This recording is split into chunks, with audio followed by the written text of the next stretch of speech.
สบายดีเด้อพ่อแม่พี่น้องมื้อนี้ก็มีเรื่องเกียนมาเล่าสู่กันฟังเรื่องที่จีมาเล่านี่บ่มีเรื่องหยังใดเป็นเรื่องไปจ่ายภาษีประจำปีมื้อนี้2ผัวเมียก็พากันออกไปแต่เช้าเพราะว่าเขาเจ้านัดประมาณ 10:30 นแต่ว่าพวกค่อยออกไปนี่ก็ประมาณ 10 โมงหลังจากส่งลูกไปโรงเรียนแล้วเพราะว่าเขาเจ้านัดทันก่อนเนาะเพราะว่าอันหมู่บ้านที่ว่าค่อยอยู่กับบ่อนที่แบบว่าไปจ่ายภาษีหั้นน่ะมันก็บ่ได้ไกลว่าซั่นซะห่างจากหมู่บ้านที่ค่อยอยู่ประมาณ15นาทีเนาะก็พากันแบบว่าบ่ได้รีบแล้วก็บ่ได้เร่งไล่ว่าซั่นซะเพราะมันอยู่ไกลกัน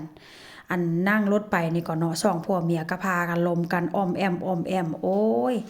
อันปีนี้พวกเฮานี่ก็น่าจะสบายแล้วเนาะว่าซั่นอันเพราะว่าหยังเพราะว่าปีกายนี่อันเฮามีลูกสาวมีลูกชายแล้วเจ้าก็บ่ได้เฮ็ดงานแบบหลายชั่วโมงจังซี่นะ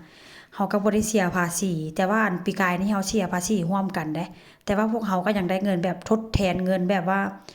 ได้เงินมาว่าเซ็นซาเนาะรัฐบาลช่วยแต่ว่าปีนี้เขาอาจจะช่วยละมั้งว่าซั่นผัวก็ทางเว้าไปหัวไปได้ถ้าหากว่าได้มาก็ดีก็สิไปจ่ายค่าตู้หยอกตู้เย็นเพราะว่าตู้เย็นก็ปาไป799ยูโรอัน2ผัวเมียรวมกันว่าเซ็นซาพี่น้องรวมกันไปแล้วก็เพิ่นสิให้บ่เพิ่นก็สิประมาณว่ากะจิอุจีอันอีดูตนสงสารว่าเซ็นซะเนาะ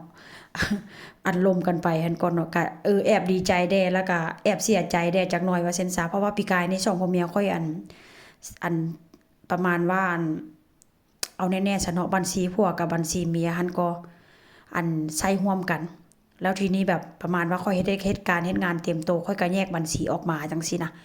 แล้วทีนี้ปีนี้อาจจะแยกบัญชีอาจจะแยกแบบว่าบ่ได้ร่วมในการแบบว่าเสียภาษีทุกปีหันน่ะเนาะ2ผัวเมียค่อยหันน่ะจะร่วมเสียภาษีร่วมแบบว่าจ่ายอันแบบว่าร่วมกันจ่ายว่าซั่นจ้ะแต่ว่ามาปีนี้แยกพี่น้องแล้วทีนี้เนาะหลังจากไปฮอดแล้วเนาะก็ตื่นเต้นหั่นแหละไปฮอดเวลาแบบว่าก็ถือว่าโอเคได้บ่ได้ท่าดนไปฮอดเขาเจ้าก็อันไปยืนท่า5นาทีเขาเจ้าห้องเข้าไปก็ไปแล้วก็ไปคำนวณรายรับรายจ่ายรายได้ของเจ้าประจำปีว่าซั่นๆเนาะประมาณว่าอันภายในปีนึงหั้นน่ะ2ผัวเมียเจ้าหั้นเงินเข้าเท่าใดรายรับเท่าใดรายจ่ายเท่าใดนู่นนี่นั่นเสียภาษีแล้วมันเสียหลายอย่างพี่น้องเสียหั่นเสียนี่เสียค่าโรงพยาบาลนู่นนี่นั่นแม่นอยู่มันรักษาฟรีแต่ว่ามันก็หักภาษีไปว่าซั่นซะหลังจากนั้นเนาะหลังจากก็นั่งฟังได้หลังจากเขาเจ้าคิดคำนวณแล้วก็2ผัวเมียแนมหน้ากันเขาอาจจะได้เงินคืนอยู่ดอกเพราะว่าอันฟังเขาเจ้าเว้าแล้วฟังเขาเจ้าแบบอธิบายแล้วผู้ใดหลังจากนั้นเนาะอันเขาเจ้าก็ถามอันจ่ายภาษีนี่นะมันสิจ่ายร่วมกันบ่2ผัวเมียเจ้าสิจ่ายร่วมกันบ่หรือแยกแล้วผัวหันถามเด้ถ้าหากว่าจ่ายร่วมกันนี่ก็เสียเท่าใดแยกนี่เสียเท่าใด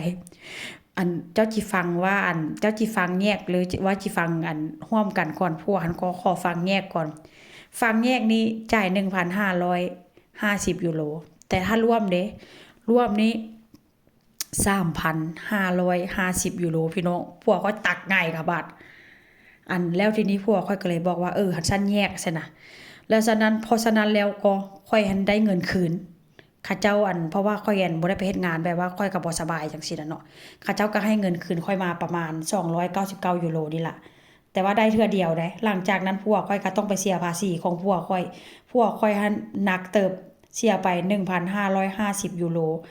แล้วก็เฮ็ดหน้าเคร่งเครียดได้ป๊าดอุตส่าห์ดีใจว่าสิไปได้เงินจากรัฐบาลสุดท้ายต้องไปจ่ายภาษีให้รัฐบาลซ้ำผัวค่อยก็ได้